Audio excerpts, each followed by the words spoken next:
What does it mean to be one product away? Being one product away is a mindset. It's about knowing that with just one winning product, you can change your entire life. And I'm not talking about some internet Lamborghini driving mansion, working on a beach on a laptop type of thing. What I mean is if you can just create one winning product and develop a system where you can sell 5 to 10 units of that product per day, you can actually change your life. Look at this math here. We're going to split the difference and say 7 sales per day. Instead of 5 to 10, we'll just go with 7. Let's say the product that we're selling costs us $35. And on our store, we're going to sell that product for $75. That's going to leave us with a $40 profit. Pretty good, right? From there, obviously, we would have some marketing costs associated with what we're doing. For this, we'll say that our ads are going to cost us $15 per sale, which means our $40 profit really becomes a $25 profit. And if you're doing that 7 times per day, that's $175 in profit per day, which is over $5,000 per month. And I know there's other expenses that we could have focused on, but honestly, just have fun with me here and we're gonna roll with this as our math. Today in this video, we're going to talk about the Facebook and Instagram advertising tips that you need to know if you wanted to develop a system like this that would allow you to scale your products on autopilot.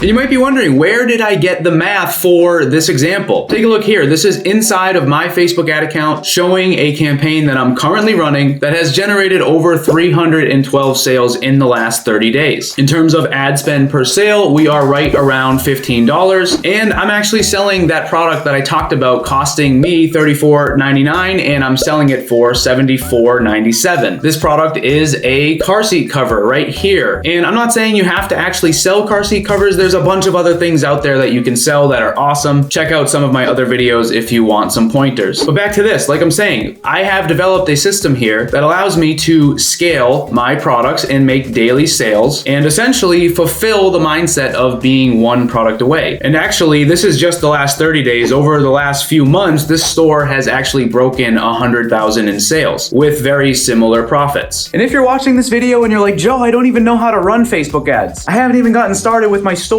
Make sure to check the link down in the description. I have the best free print-on-demand course in the entire world down there for you. I have no proof that it's actually the best. I just think it's awesome. And at this point, over 10,000 people have actually gone through it. The link is down in the description. It's completely free to sign up. You'll get access to over 20 step-by-step videos that are going to show you exactly how to build your store and get started with Facebook and Instagram ads. And honestly, one of the first steps in actually achieving results like this is making sure that you have a great ad creative and a great ad copy. Your creative simply just refers to the image or the video that you're showing in your ad, and then your ad copy refers to all of the text that you are actually writing on the post. Something like this here. Essentially, what you want to do is make sure that things are simple. You want to make sure that you are clearly showing the design. You want to make sure that people can actually tell what the product is that you are selling. Now, obviously, if you are selling a t-shirt or something like that, it can be quite obvious, but there are a lot of print-on-demand products out there that sometimes, depending on the mock-up that you're choosing to use in your ad, people might actually get confused about what the product actually is. Most times when it comes to images or videos that I'm running, I want to make sure that as soon as someone sees the ad, they know exactly what it is they are looking at. This is especially true if you're running a video ad. Sometimes I see people create an ad and the first 2 or 3 seconds, there's some sort of intro. There's like effects popping up on the screen, maybe their logo sort of floats in, and it takes about 5 seconds for someone to even see the product. If you're running something like this, odds are people on social media are going to end up just scrolling right by it. And another tip here would be to actually order a sample of your item. Maybe not right away, but if you have something that begins to sell, order a sample of it. What you can actually do is take your own photos on your phone or your own videos, and then you can use those as your ads. Sometimes I have found that the most amateur looking video or image actually performs much better than something that looks like a computer generated mock-up. And the reason for this is because when someone scrolls by it, they almost don't even realize that it is an ad. They almost subconsciously assume that it is just a post from one of their friends or something like that. And then before they know it, they want the product and they haven't even realized that it is actually an ad. Now, if you're someone that watches a lot of my YouTube videos, you're probably thinking right now, oh my gosh, he is showing his vegetable seedlings again. Over the last couple videos, I just can't help it. They make the perfect analogies for what we are doing with print on demand. Recently, we started these seeds here about 2 weeks ago. After they sprouted, some of them began to die. I'm not sure if you can actually see that in there, but there is one of them that has completely fallen over. And the analogy here is when I see people say, Joe, Facebook ads are dead, or Joe, I tried Facebook ads and they didn't work. Do you have any other recommendations for me to drive traffic to my store? What I always say to people is just because they didn't work for you doesn't mean they are dead. And that doesn't mean that you should necessarily go find a new way to promote your products. Maybe instead what you should do is look at what you did with the ads, or look at what you did with your store and the products that you were selling. It could be possible that you just didn't have things that people actually wanted to buy, and that's why you didn't make any sales. Tying it back to the plants, I could have said, well, starting seeds indoors doesn't work. Vegetable gardening is dead. But no, I didn't. I assumed that I likely did something wrong that caused the plants to die. So I began to do research and kind of identified a few things that I might have needed to do differently. And we ended up planting a whole bunch more,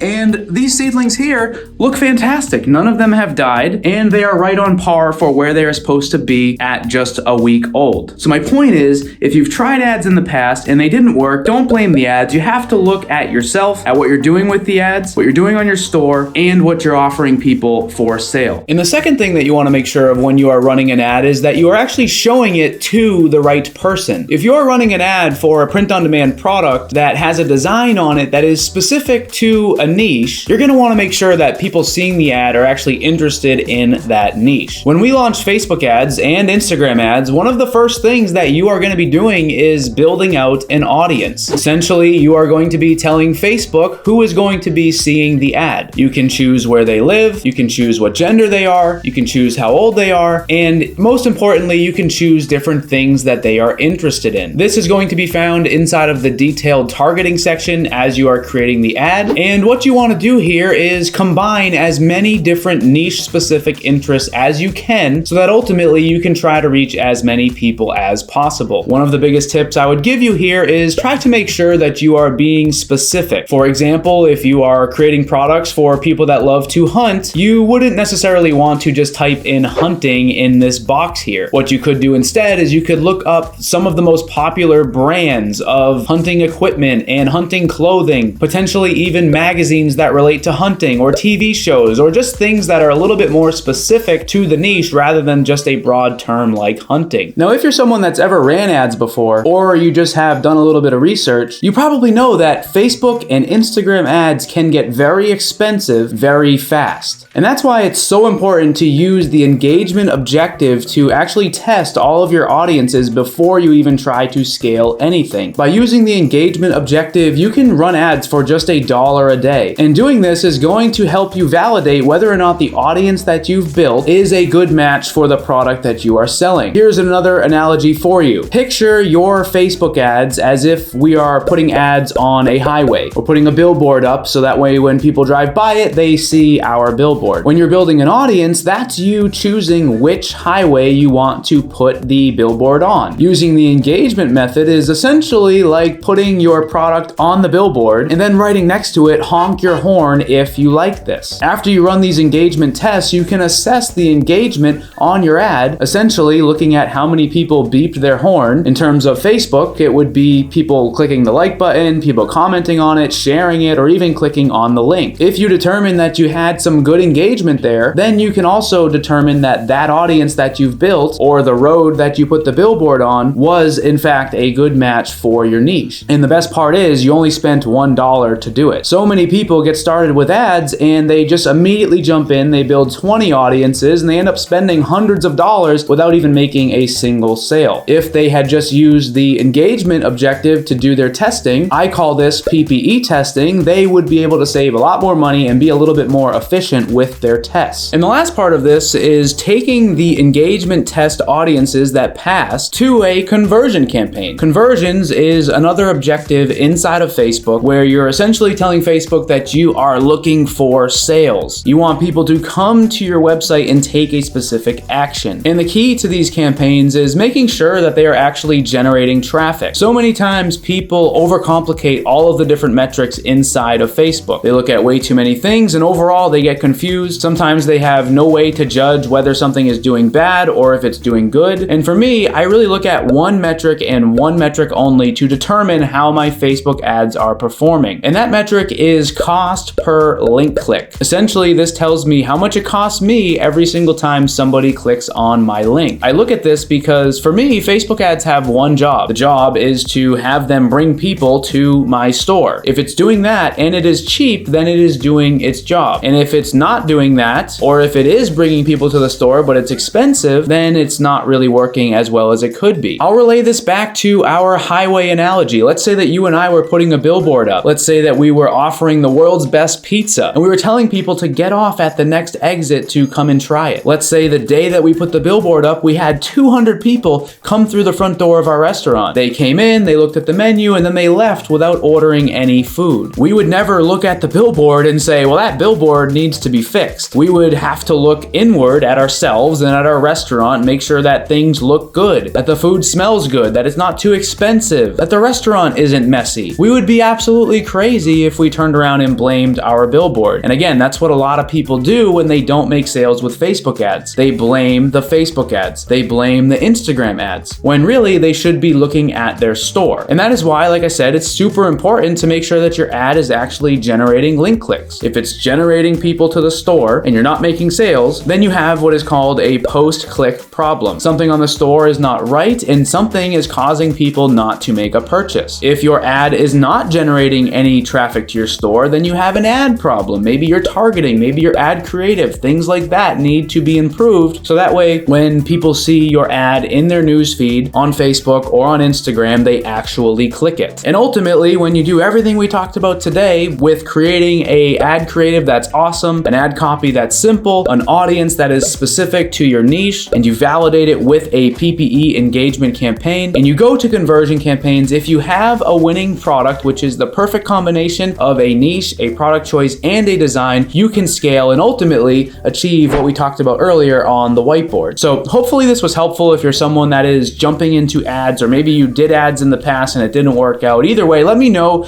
down in the comments if you are currently running ads and if there's anything in the future that I can make a video about when it comes to Facebook and Instagram ad marketing. That's the end of the video. Thanks for watching, and I'll see you in the next one.